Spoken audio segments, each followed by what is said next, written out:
first stop on today's show brings us to Donato Enoteca, located at 1041 Middlefield Road in Redwood City. Their modern menu reflects executive chef Donato Scotti's culinary philosophy of using fresh, simple ingredients in innovative ways. Showcasing all of Italy's regional cuisines in a sensibility only a native can bring, Donato's menu honors his northern Italian roots, presenting a clean, modern style of cooking. Here, you'll find farmers markets produce and fine imported artisanal products. They make their pastas from scratch in-house daily. And as we're soon to find out, Donato tells us how to properly make risotto. Hey, Donato, how you doing? Hi, Vincent. Ciao, buddy. Hi, Michelle. How are you? So what do you have in store for us tonight? Oh, a lot of good food. Let's come on in. Oh, fantastic. I'm excited.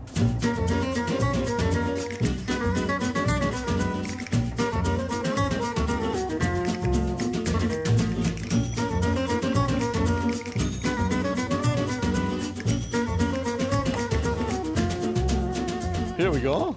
Thank you. Let me help you with that. Here's menus.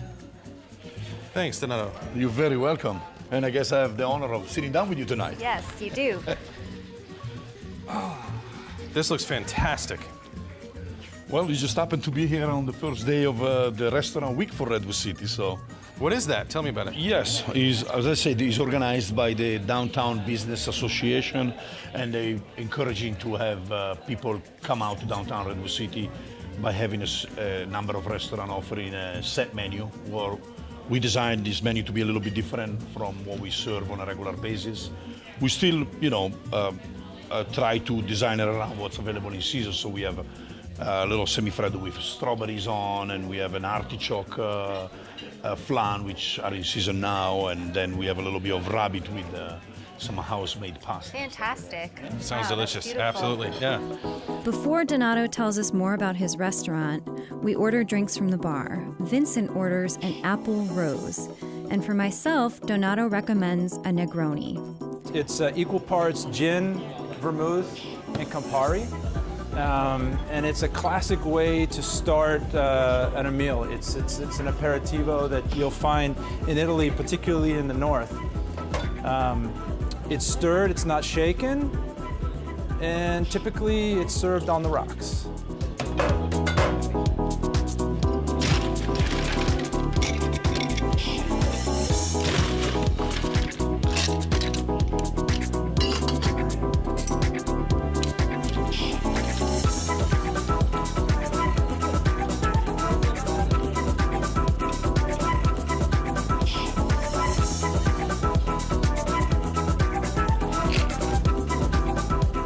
It's typically garnished with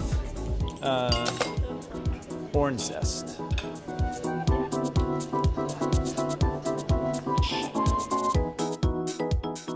Oh, this looks delicious. Cheers, thank you. Cheers, yes. Thank you. Salute. Salute. So what other events do you guys do here? Well, like on Thursday night we have live music. We host a lot of corporate events because we have like 2 or 3 different areas where we can section them off and be like in a private setting.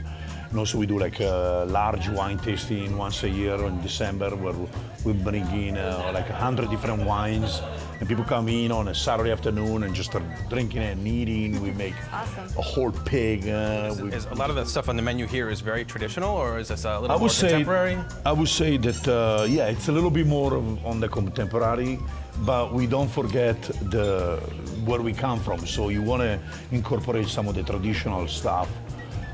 Like you see the sauce on the ravioli might look to you like a bolognese, but it's a little bit of a variation. And the prosciutto has been around for centuries and is a wonderful appetizer. So what we do is we serve the prosciutto, but we serve it with a little flan made out of grana padano, which is a very common cheese in Italy.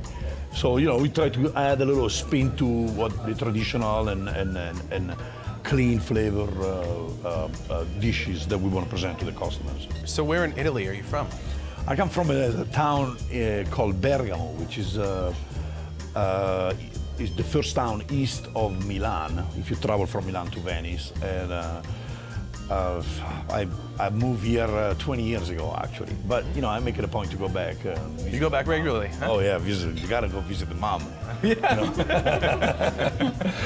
That's how I start my career as a chef in the kitchens of some of the most famous restaurants in Bergamo, and as well going to chef school and all that kind of stuff. Were you trained in Italy? Did Yes, you go to school in yes. Italy?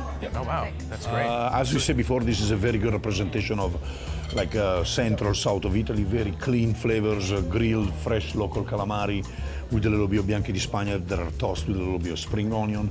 Mashed salad is very refreshing, of course. What you have here is imported prosciutto, which is from Parma. It's an 18-month-old age, not old, he's always young. Prosciutto with giardiniera, which is a very old way of storing vegetables during winter. So what they did, they pickled them basically, and you know, every culture has their own way of pickling vegetables. And Italian call them, when they're all chopped in small pieces and stored in vinegar, they usually call it giardiniera. My mom used to make it all the time, so I thought I incorporated with. And of course the acidity of the vinegar helps with the fat of the prosciutto. And then instead of serving just a piece of cheese, we decided to create a little flan made out of grana padano and milk and egg. And then we bake it, and then once you try it, you'll see it's going to be soft with the prosciutto and then a little bit of giardiniera. Heaven. Over there is one of the latest addition of the menu. You have bufala, mozzarella di bufala, which is imported from Campania. A little bit of organic zucchini that are shaved and tossed with a little bit of olive oil and lemon.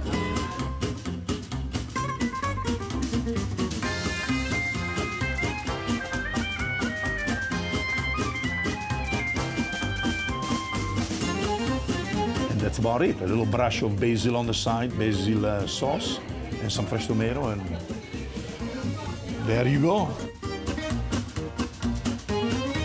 In addition to the incredible appetizers we ordered, Donato Enoteco also offers fresh and bright salads in small plates, such as the Insalata di Pomodori and Pizza Siciliana. The Insalata di Pomodori includes heirloom tomatoes and cucumber salad, organic basil, oregano, Umbrian olive oil, and black rock salt.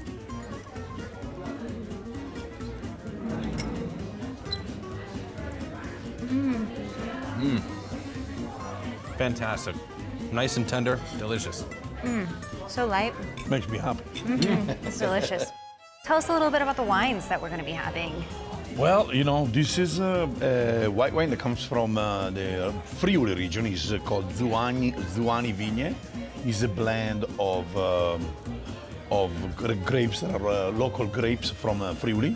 It's very fresh, very crisp. It goes very well with the monkfish that we have on the table. Actually, I think we should have a toast because we haven't had a toast yet. A good one is everybody drinking wine. Salute. Salute. Then the next wine, which will go very well with the pork on the risotto and with the agnolotti del Plin, is a very famous and also traditional wine from Italy called Brunello di Montalcino. Montalcino is a small town in Tuscany, very well known for his high-end wines, and it's made with Sangiovese Grosso, usually a very full body. People that like Cabernet have a tendency to really like this wine as well. Well, I think we have to do another toast, unless that's Couldn't sacrilege. agree more. I mean, Salute. Delicious. Thank you. Well, I cannot take the merit for this. I didn't make it. Please buy.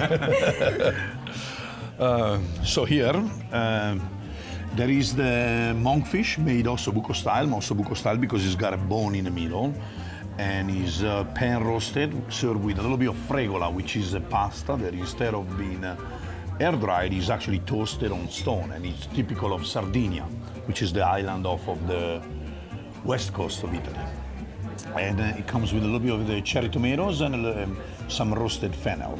So the bone in the middle, this isn't like your traditional little, lake trout that has a lot of little bones. This is a big bone, right? Yeah, monkfish it's funny that way. It's got one big bone in the middle, so when you cut it across, it makes it look like an ossobuco. That's why they call it monkfish ossobuco di pescatrice, or monkfish ossobuco. And ossobuco means, of course, bone with a hole. That's why the actual cut is called ossobuco, because you actually see the bone with the hole in the middle. So. And you get flavor out of that too. Absolutely. Yeah, Oh, absolutely. yeah. That's If it's the veal or that, you eat the marrow. You eat the marrow. That's the way I don't know to if you can eat the marrow out of the monkfish, but you could try.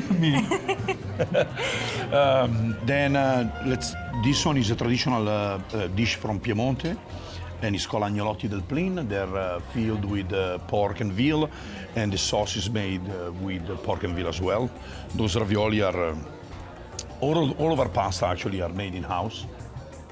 You make everything in-house for the pasta? Yes, yes. Oh, wow, Unless that's they're dry pastas and it's listed, it says so, like a lunch.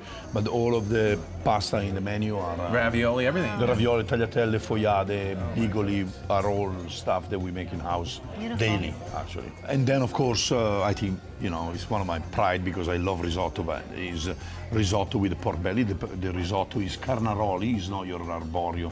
It's a little bit finer grain and better suited for professional use. The pork belly cooks about 20 hours at low temperature, and then it's chilled and cut in little squares. That's how they look, so perfectly cut. And then it's baked right before it's put on the risotto to get the skin to be a little crisp, because pork skin has to be crispy. Oh, absolutely. Yeah. And then the cooking juices are used to make the sauce, and we put a little bit of braised cabbage on the bottom to cut a little bit of the fat. So it's a different rice from arborio, but is it prepared differently? How do you make risotto here? Well, it's prepared the only way that I know how to prepare it, which is, you toast the risotto and then you finish it the proper way, which is either butter and cheese or just olive oil. No cream. No, that's against my religion, I would say. I was taught from when I was little that if you put cream in risotto, it's because you don't know how to make it. So I like to stick to the theory, so we don't have any cream in the kitchen other than for pastries, and we just try to keep it real. Wonderful. That's fantastic. And authentic, yes, definitely. Well, let's try some of this delicious food. Okay, let me serve you some of the agnolotti first. Okay. The balance of keeping the pork belly melt in your mouth tender while also keeping the skin crispy is certainly no easy task. But Donato and Chef Antonio accomplished this exceptionally well. The monkfish and homemade ravioli are equally superb. If you haven't yet experienced the difference between what freshly made pasta tastes like and what we typically pour out of cardboard boxes at home, you're missing out on one of life's greatest pleasures. The key to everything right at Donato Enoteca is fresh, high-quality ingredients, a beautiful atmosphere, and impeccable service. Remember, no cream in the risotto. And coming up next, we visit Puerto 27 in beautiful Pacifica, California.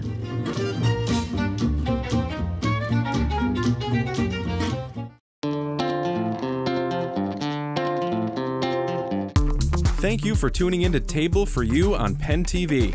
We're presently looking for sponsors. Your name or logo could be right here. Visit tableforyoushow.com and click on the sponsorship tab. That's tableforyoushow.com.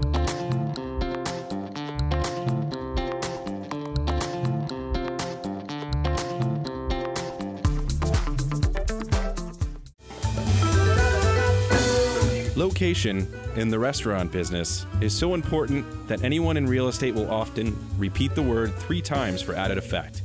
When it comes to Puerto 27 and Pacifica, this is about as good as it gets for location. Gazing out into the Pacific from one of the many great seats at Puerto 27 parallels what you would likely see from the Peruvian coastline.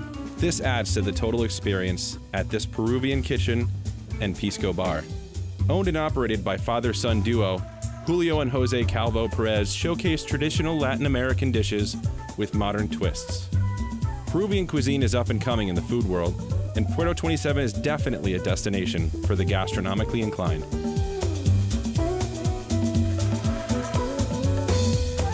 Before we sit down with owners Julio and his wife Zoila, our first stop is at the bar to visit the lively Ricardo for some refreshing drinks. The most traditional Peruvian cocktail is a pisco sour, which is pisco, fresh squeezed key lime juice, and egg whites. If you haven't ever tried one, we highly recommend doing so, as it is absolutely delicious. And for our other cocktail, we order a Maury Point painkiller. Maury Point is a famous, beautiful view in Pacifica. You can see all the bay and the beautiful view from Pacifica. So that's why I call it Maury Point. I use Don Q Añejo, Puerto Rican rum. I use organic jasmine liqueur. I use lemongrass syrup. I made this lemongrass every day in Puerto. A little right there. A little fresh lemon juice. Orange juice, fresh squeezed orange juice. And coconut puree.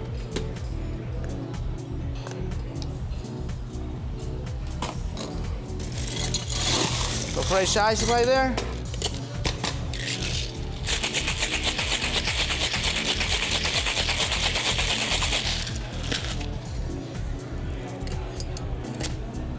Why I call this painkiller? Because in the Prohibition era, when you want to drink a medicine in that time, they call them painkiller. So they want to kill the pain. So they try to mix the medicine with coconut. That's why they name it like that, you know?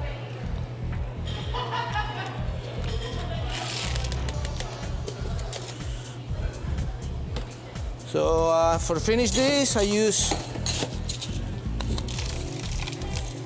fresh cinnamon liqueur on top, a little bit.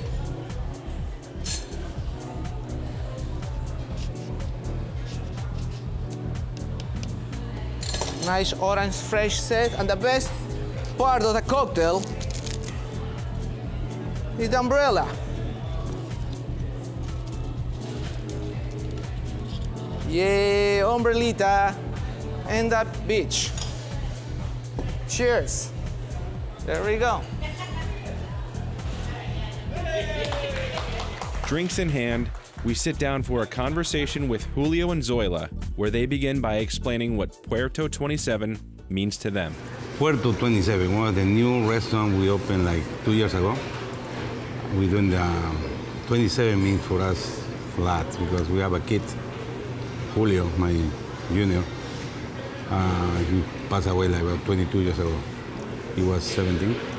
So he born in April 27. So that's why we get the number 27 to the restaurant. Puerto because we're on the beach and like a port. Mm-hmm. That's what it's, we decided to get this memory him to open the restaurant. I'm more happy to have my son in there, Julio. It's in the That's your son up there? He's my son, Julio. Yeah. He was 17 years old in there at that time. Yes. Yeah, so we put in there the canoe in there is a Fresca. Uh-huh. The little house in this Puerto 27. And the other gun is Pasión. We used to have the other restaurant in the city. Mm-hmm. Pasión. So you have another restaurant in the city. What was the name of that? Fresca. Fresca. Fresca. You have 4 locations right now. Oh, wow. Fresca, yes. Wonderful. Where are those located? One is in the West Portal. The one is in Fillmore and California, Pacific High. Mm-hmm. The number 3 is on 24th Street and Noe Valley. And the 4 is in Night and Irving, in Sunset District. And this is your newest restaurant? That's the newest, 2 years ago.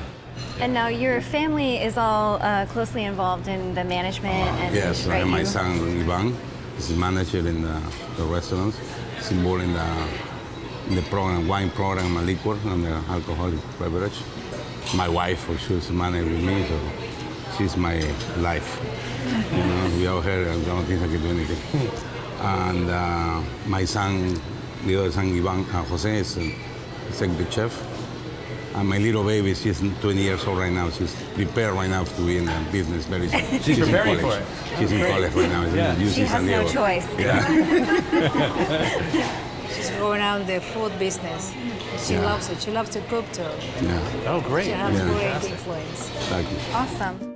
Now, chefs Tony and Jose take us into the open kitchen to prepare several of Puerto 27's signature dishes.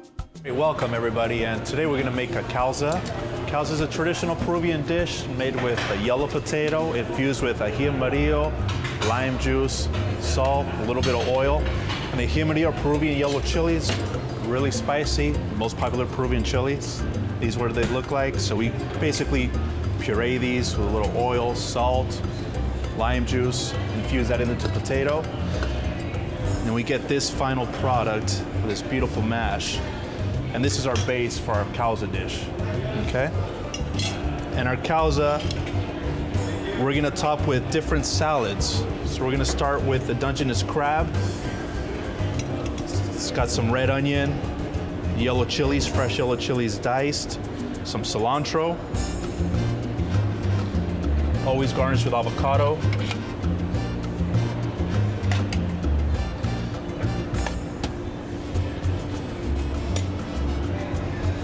As so. That's our first one that we're doing here. All right. I'm gonna top this one with a ricotta aioli. It's a Peruvian red pepper aioli. Just like that. The second causa features fresh rotisserie pulled chicken salad topped with ají verde.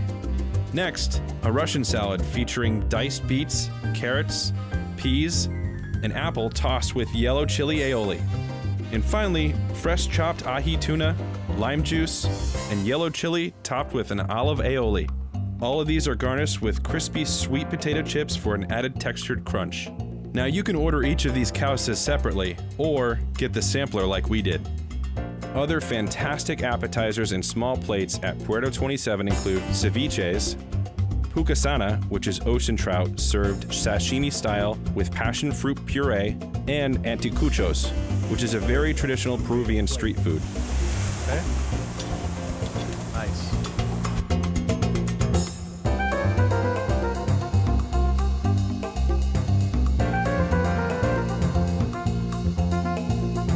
All right, the next dish we're gonna do is called a pescado a lo macho. It's a whole fried Mediterranean bronzini. Here's a whole fresh fish. Slice it. We're gonna do some fresh lime juice. Okay, both sides of the fish. Marinated with salt and pepper. Dust it with a little bit of flour. He's gonna marinate that, salt, pepper, dust with some flour. He's gonna set it right in the fryer. And that's our pescado a lo macho. That's a fried Mediterranean bronzini. And then Manuel here is gonna do a Peruvian stew. We're gonna top our fish with a Peruvian stew. So we're gonna start with a little bit of canola oil. Some clams. Some mussels. Also frito, a little onion, some garlic. Some Peruvian yellow chili. A little white wine.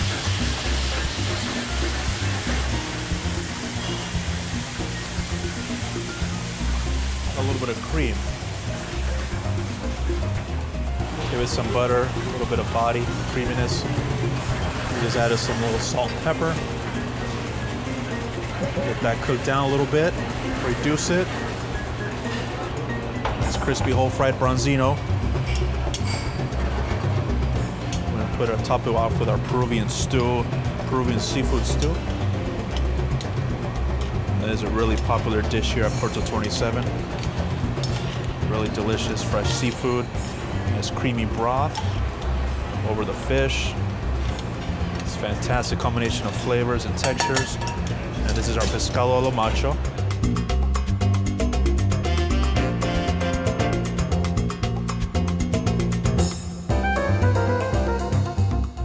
The next dish we're gonna do is a lomo saltado. It's another authentic Peruvian dish that has the Chinese influences.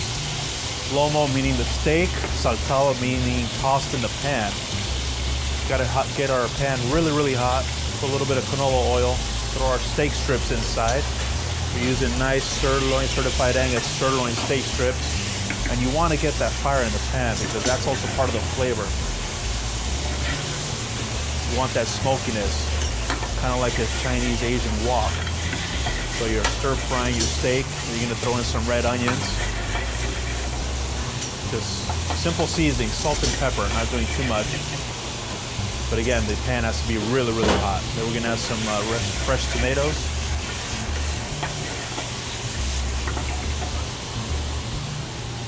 Our secret ingredient here that we create is a soy balsamic sauce.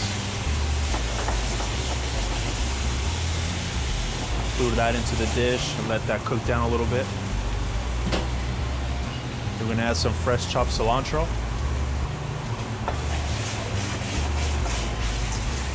Let it saute together, let the flavors blend well together.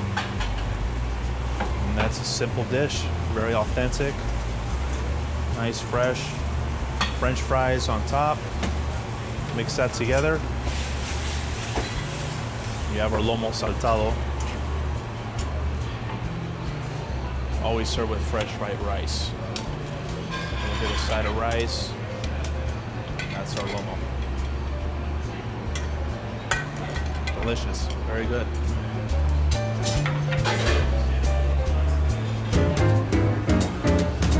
So, what is this Peruvian street food? Anticuchos. Basically, skewers of beef heart is the traditional one. Here we do an anticucho platter, which we have a shrimp with chorizo. We have fish of the day, which right now is our beautiful mahi-mahi. We do beef heart and chicken. So we do all four of these anticuchos as a separate platter or as a tasting. Here we had the tasting. I did have the pleasure going to Peru with Jose to show me exactly where the street food came from. Really? I'm actually trained by Jose in Peruvian food. That's amazing. So he trained me in this food, took me to Peru, and it was really great. We went out to the streets, walking down the neighborhoods. As soon as the sun came down, fiery pits came rolling down the streets to the corner, and people would line up for blocks. We waited over 45 minutes just to get our order. And we were one of the first people there. I mean, it was just so popular. They would just coming from all over, and it's like their free dinner snack. Yeah. You know, after work, get off work, go get some anticuchos on the corner and some boiled corn and potatoes, and it was wonderful. Yeah, these dishes are popular. We've had these on the menu for quite some time since we've opened. And we still, me and Tony, you know, we're planning on going back to Peru at least once a year. Check on, see what's going on down there. Check out the Peruvian gastronomy. They have a big festival every year in September called Mistura. A lot of chefs from all over the world come in and do demonstrations of what's new, what's trendy, Peruvian ingredients, making up dishes. It's in Lima. Yeah, cool. Yeah. That's awesome. Yeah. You know, so we keep up, see what's going on, and bringing some things back, get some ideas. It's a very distinctive thing I was saying earlier about Peruvian food. It's a lot of flavors that you won't get with any other type of food in the world, and it's really rewarding to be able to try something new and find out that, wow, I really enjoy this. This works. Yeah. Thank you. Oh, well, thank you for having me. Yeah, thank you guys. This freshness of ingredients and ideas is what makes Puerto 27 stand out as one of the most exciting restaurants in the Bay Area. So take a trip up or down Highway 1 and treat yourself to exceptional food and an equally exceptional view.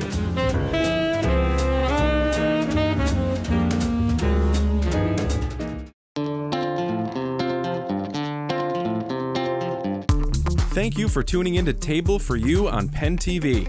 We're presently looking for sponsors. Your name or logo could be right here.